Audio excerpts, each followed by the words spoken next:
Meanwhile, tenants at a NYCHA complex in Brooklyn voted to enter the Public Housing Preservation Trust. This was created by the administration of Mayor Adams. So a third-party election administrator certified the results of the people who live at the Nostrand houses in Sheepshead Bay.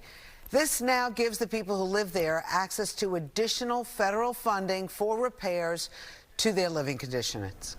Joining us from City Hall this morning to discuss this historic vote is Mayor Eric Adams, Deputy Mayor for Housing, Economic Development and Workforce, Maria Torres-Springer. Nice to have you both on Good Day New York this morning. Thank you very much. It's great to be here, and it's good to see both of you ladies. So, Mayor, we know NYCHA Housing has been in shambles. Every time we hear that they need to fix it up, it's billions and billions of dollars and nothing ever gets done. With this trust, is that going to change things? And it's a combination of things that we're doing. And let's be clear, NYCHA residents, they have been calling for real investment in NYCHA for years. We started out this administration, we placed NYCHA on the top of our housing agenda. Historically has been ignored. 1 out of 17 New Yorkers live in NYCHA, so it's a substantial population. And we are doing a combination from what we're doing at Chelsea houses and what we did yesterday by getting this this trust vote passed. It is really showing that we're moving NYCHA in the right direction. So, Deputy Mayor, how is this going to really work? Is it going to cost more money, less money? Because critics say it could eventually cost more money to fix these apartments. Well, this program, Rosanna Bianca, really unlocks the type of funding that is needed to make the repairs, as you mentioned, to solve and fix the problems that NYCHA residents have been living with for way too long. So at Nostrand houses, for instance, this historic vote where 50% of the eligible voters did turn out and vote, 80% of them voted for change, 60% voted for the trust. It unlocks, in this case, $600 million worth of investments to apartments, to campgrounds, security, infrastructure, social services. And it does that because through this trust, we're able to get more federal funding. And it's exactly the type of tool that we need to use with energy and with speed to complement all of the other programs that the mayor mentioned, like the PACT program, because these are the tools that are finally going to create a real path for sustainability to improve the quality of life of NYCHA residents. Deputy Mayor, let me ask you about that, because there are two programs that residents can choose from and vote on. Maybe you can explain simply the differences between the two and which one would be better for NYCHA residents. Well, we need all of the tools. And so what we are doing here is giving residents, for really the first time in a really important way, a real say in which of the tools works best for them. In both of these programs, PACT and Trust, we unlock federal funding so that we can make the repairs. In both of the programs, residents retain all of their rights. It will be permanently affordable. They will always only pay 30% of their income. The major difference is that through the trust, the repairs are made by NYCHA. It's 100% public, and it continues to be managed by NYCHA. With the PACT program, private partners we work with in order to make the repairs. Both are critical tools, and we need to utilize both.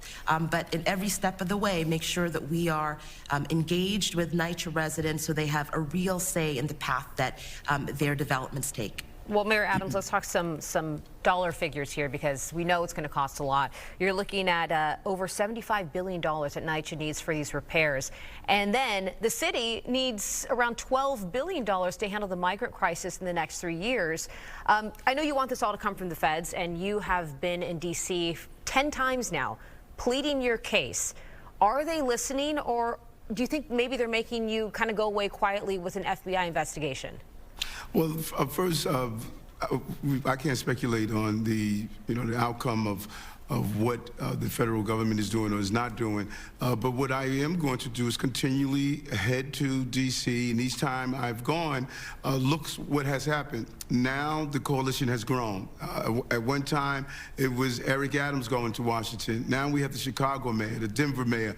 We're hearing from the governor of Massachusetts. There is a chorus that's now building up. What started as I was a solo voice last year. Now my colleagues across the country are saying this cannot continue to decimate our cities in a real way. But the dollars that we're using with the trust is not going to be part of the pegs or the efficiency cuts that we must make. This is a different stream of money that is coming in so we can continue to move NYCHA forward. But I'm not going away when it comes down to protecting the city. New Yorkers are angry and their mayor is angry. What we're seeing with this $12 billion budget deficit over a 3-year period is something that New Yorkers should not have to sustain. Right, and Mayor, I know New Yorkers are also angry about the waste. We keep hearing these reports that thousands upon thousands of dollars worth of food being thrown away every day. You know, in light of that, we're cutting our budget, you know, of essential services, libraries, police officers, fire people. This is crazy. What can we do about the food situation that's being thrown in the garbage? Well, think about it. We have over 150,000 migrant asylum seekers that went through our system. Over 50% we were able to have them self-sustain themselves. And with the 30-day notice, 80% did not return into our system. Only 20% did. Now, our obligation while they're in our care is to produce the food to feed them. Is it going to be filet mignon? No, it is not. It is going to be a basic meal, and there are those who don't want that basic meal, and there are those that are stating that we should spend more money on meals, and we're not going to do that. We're giving people a basic meal like we would give anyone that needs to care so we can be efficient with taxpayers' dollars. Now, it's unfortunate that there's some that take the meal, take 1 or 2 bites and decide to discard it. That is not much we could do about that. We have to give them the basic items that are needed so we're not wasting taxpayers' dollars. Mayor, today there's a report in the paper about fundraising for your legal defense. They're naming people who have contributed to your legal defense while I guess the FBI investigates you. Are you upset about those people being named this morning? And how important is this fundraising to your legal defense? Well, who they named in the papers were those who are part of the committee that was put together that came to me and said, Eric, we want to help you raise the dollars for your legal defense, something that the former mayor coordinating with the speaker at the time, put in place so that elected officials are allowed to legally raise money for their legal defense, so it doesn't come out of their resources. And I'm happy that that system is in place. And there's a group of New Yorkers. You see former Governor Patterson, former NAACP leader Hazel Dukes, and others, everyday New Yorkers, who stated, we want to support you during this time. And I'm happy that they chose to do so, because this allows me to stay focused on my mission of navigating us through this crisis that we're facing. Some people might consider congestion pricing to be a crisis in terms of their wallets being hit hard. I know you are not the biggest fan of this and that this needs to change. What are your thoughts on that now, Mayor? Well, listen, I'm a fan of the concept, but operationalizing any concept, we have to take into account how it impacts everyday New Yorkers.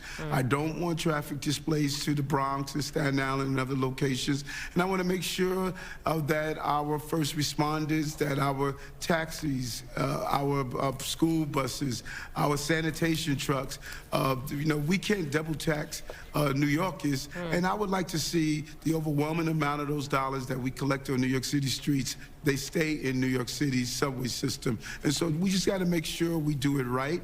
This is the MTA's obligation, but I have to use my bully pulpit to fight on behalf of everyday New Yorkers. Mayor Adams, always great to talk to you. Deputy Mayor Maria Torres-Springer, thank you so much for being on Good Day New York. Thank you.